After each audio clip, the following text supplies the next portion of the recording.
What is happening? Welcome to the Plus Pitch Podcast, your more pitching podcast from PitcherList.com. My name is Nick Pollock. Today is April 10th. And yes, we are going to talk about baseball. Oh, it's Revin Gausman as our SP roundup today. As Kevin Gausman was unbelievable. He went 8 innings, 0 earned runs, 4 hits, 0 walks, and 10 strikeouts in Fenway, 17 whiffs. So you're thinking to yourself, okay, hold on a second. A couple things must be true. Either the fastball velocity is not down, it must be at like 95, or the splitter is back, or there's something else. Well, okay, there wasn't something else. Absolutely not. And the splitter, oh, get this. No, 4 over 31 whiffs. So that's like a 12% swing strike rate, something like that. So then fine, the four-seamer, that 62% usage must have been insane. Well, it was, but it was 92.8 miles per hour. Now, he did gas it up for some of those strikeouts, but that means the other ones were like 91 and 92. And what? Like 13 for 58 whiffs for Gausman's four-seamer. 40% CSW in Fenway. 18.3 inches of vert on it, which is not like the 16 and change that we saw last year. But man, like this feels wrong. You know, there are a lot of times I do roundups and I see these great performances. And all I want to do is say to you guys, oh my gosh, this guy was amazing. I'm so encouraged. We're actually going to see someone who you might not think, especially entering this season, that I'd be jazzed about, but someone who's actually doing some really good things and I think is more legitimate than actually this from Gausman. But we saw Zach Gallen have like that 6-inning, 13 strikeout game, and then of course it was terrible after that, right? Like I feel like this is the same thing with Kevin Gausman. Maybe the whole Blue Jays thing of like having these 92, 93 mile per hour four-seamers with 18 inches of vert is just destroying guys. Gausman's doing it, Bowden Francis is doing it, Easton Lucas is doing it. It's something to be thinking about, and I don't know. I mean, look, the splitter at least wasn't a low strike rate. It was just not getting whiffs, so I guess I was getting outs and then setting up the four-seamer more. At the end of the day, you got to keep going with it, right? He goes against Atlanta next. You're not going to say no, but I don't think it's real, so you might want to sell high right now on Kevin Gausman. Mitch Keller, oh gosh, not this again. Okay. 7.1 innings, 0 runs against the Cardinals. 4 hits, 1 walk, 6 Ks. Nick, you gotta stop hating on Mitch Keller. I don't know. It's like, what does he do that's really great? He had more slider whiffs this time, which is cool. 6 for 22, 32% usage. But everything else was just really bad. You know, the heaters were not very good. It wasn't coming in hard at all. The curve is not very good against left-handers. I mean, yes, he had a better slider against righties in this one. Awesome. Great. But no, I don't want to buy into it. I think he's a hipster at best. I don't want to go for Mitch Keller. Max Fried, Ace is going to ace 37% CSW though. 7 innings, 0 runs, and 11 strikeouts. My gosh, we're not supposed to see this version of Fried yet. We're supposed to see this like in a couple weeks. You know, like yeah, you're like your highly anticipated new season of your favorite drama. You're not supposed to see good Max Fried for another week or so. It's not supposed to get good. You get it? They gotta wait like a couple episodes. Okay, I'm so sorry. Max Fried is looking great. Joe Ryan actually is still not his best self, but had 7 innings of shutout ball against the Royals. We'll take it. 4 Ks, yeah, fine, but 2 hits in 7 innings. You have 93 on the four-seamer, not 94.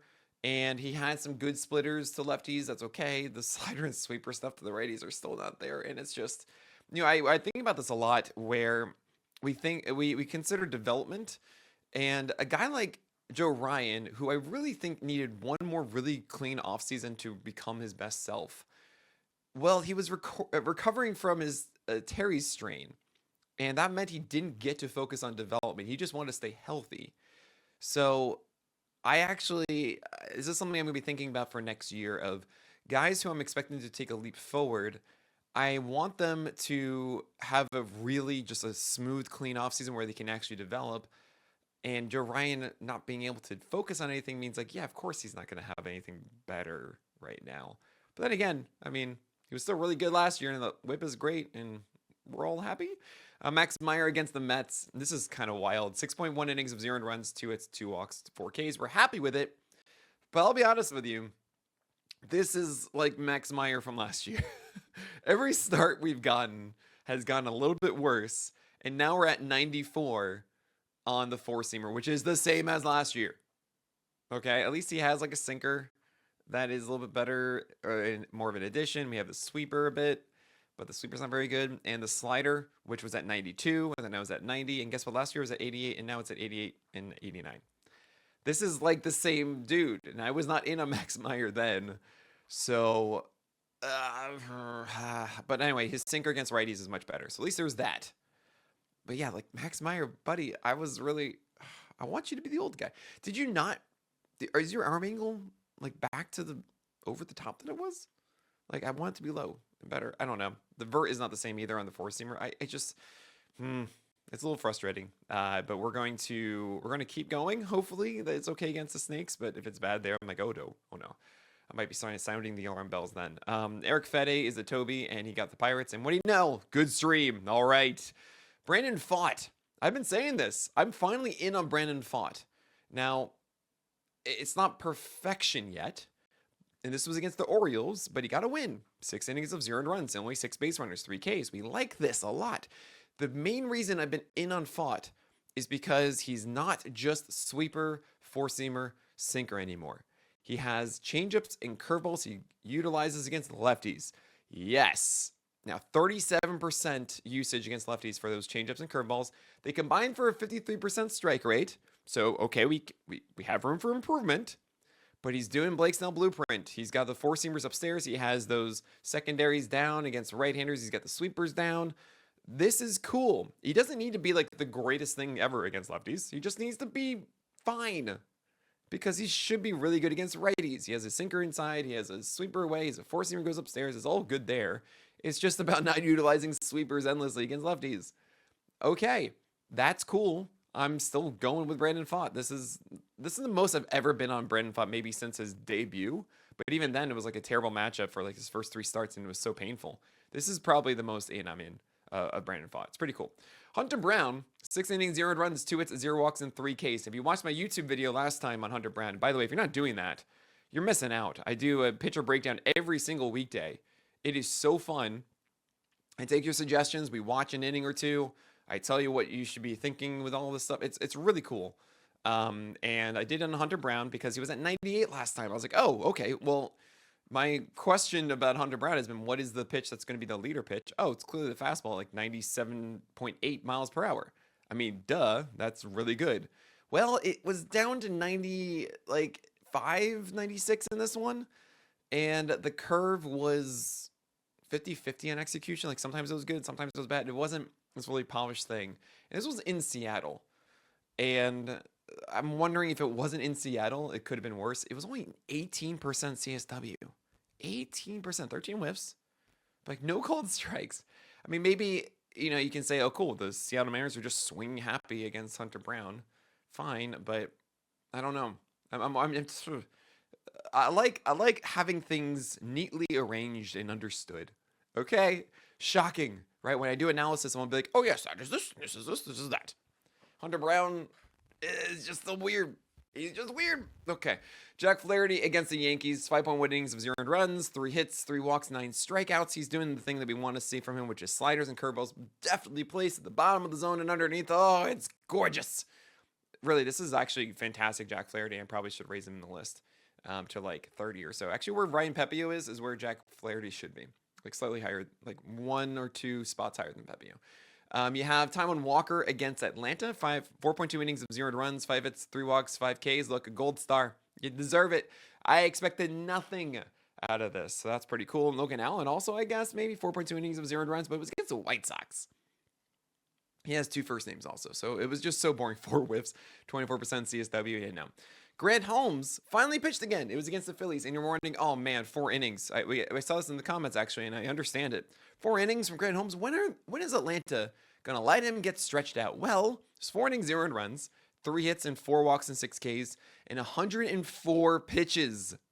Atlanta's letting him go. Okay, this is on the real estate broker, Grant Holmes. All right. Now, what's interesting to me is I don't think he pitched inefficiently. Like, I don't think he actually. When I see a lot of guys that are massive pitch counts after 4 innings, I see them going all these waste pitches and all this kind of stuff. That wasn't it. Really, I implore you, if you have PL Pro, you can look up the live app of Grant Holmes, and you'll see everything that I get to see here of that game, of the strike zone plots, of how he located everything. And the thing is, if you're watching this episode on YouTube, you're gonna see in a moment the strike zone plot right in front of you as I load it up, of course, right now in real time. But no, Grant Holmes, what he's doing is he's throwing these four seamers and these curveballs beautifully against left-handers. So you have them up on the top left, and then the bottom right, you have those curveballs. So it's just great pitch separation. And then you have sliders down and away constantly against right-handers, and then four seamers upstairs. So he's going Blake's Snell blueprint entirely, which is so good to see. It's everything that we want for Grant Holmes, and I feel like, wow, you really should have gone like 6 innings here. So you can get access to that app with the PL Pro subscription. You can get 15% off yearly with promo code podcast, all in caps. Go and sign up for today. You can get those amazing things like the live app, which is essentially the data that I use for the SP Roundup. I actually used to use a lot of Savant stuff and instead took Savant stuff, went to Kyle Bland. I was like, Kyle Bland organizes this much better for what actually matters. And that's our live app right now, and we continue to improve it. It is so cool. You have Tyler McGill against the Marlins, 4 innings, 0 runs, 6 hits, 3 walks, 7 Ks, 16 whiffs, though, 34% CSW, 90 pitches. Just like with Grant Holmes, I really like what Tyler McGill was doing. 9 over 45 four-seamer whiffs is great.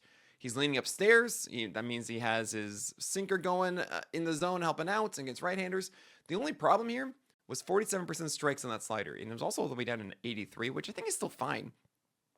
But he needs to throw strikes with it. So I'm a huge fan of this with Tyler McGill. He has some really good locations as well with it, with that four-seamer. Just a little bit off, but like I think we're cool here.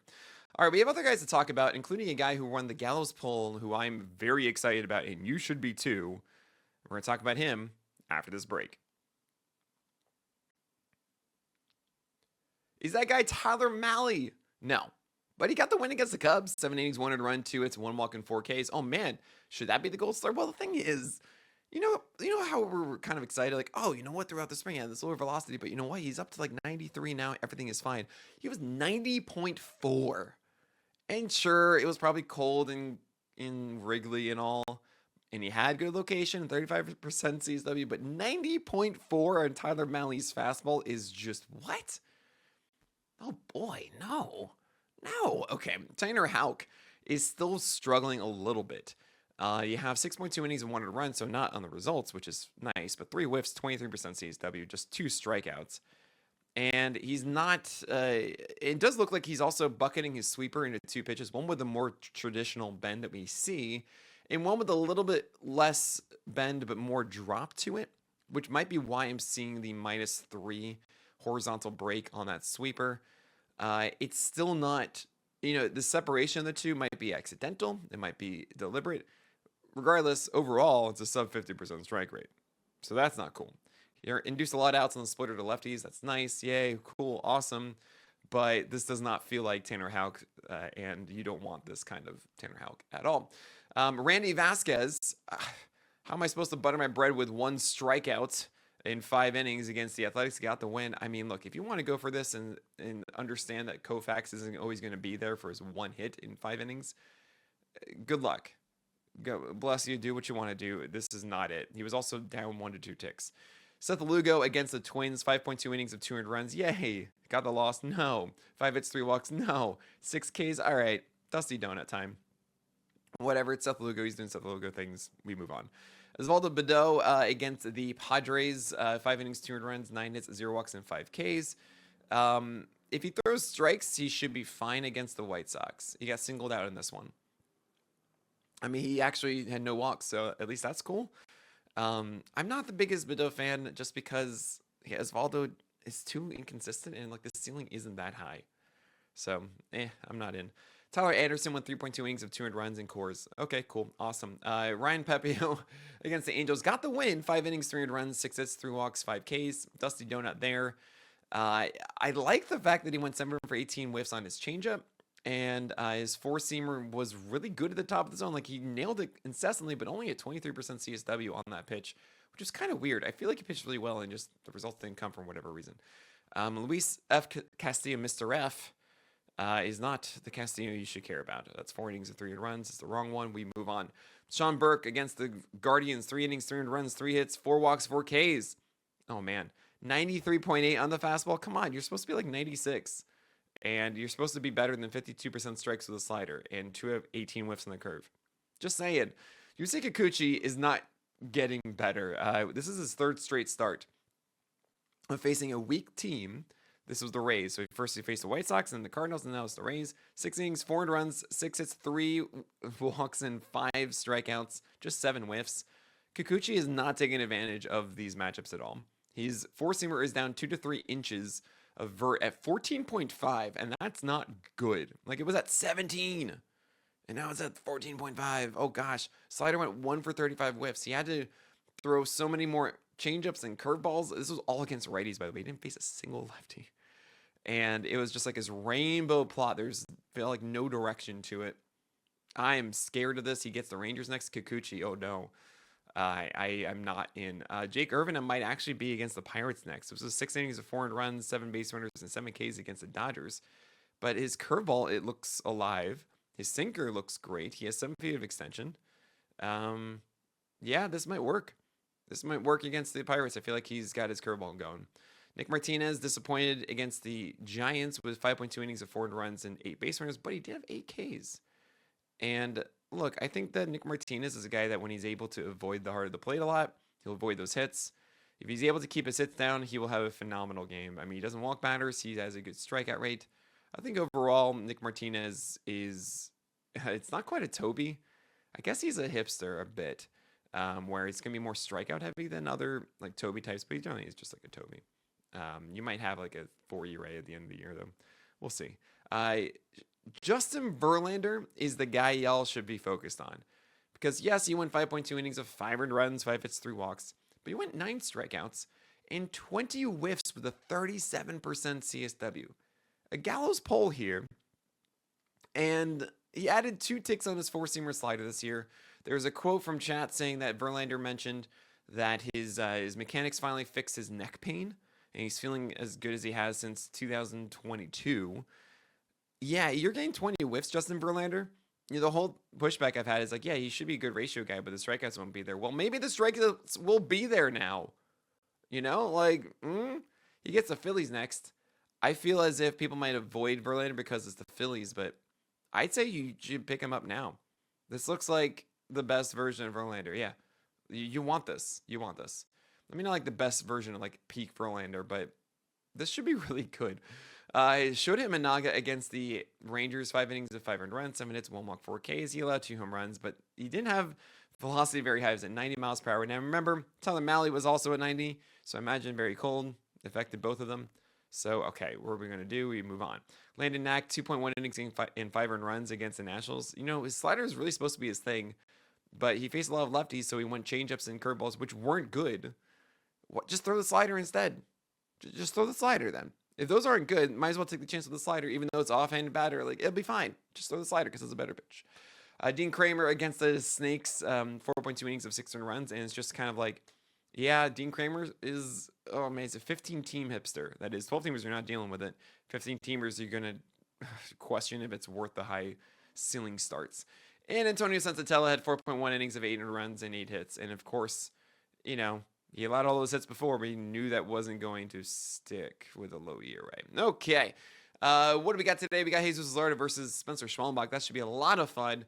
I am going to be streaming on Playback this afternoon at 2:15. So come by, watch the game with me. Michael Wacha's going up against the Twins. Should be a lot of fun.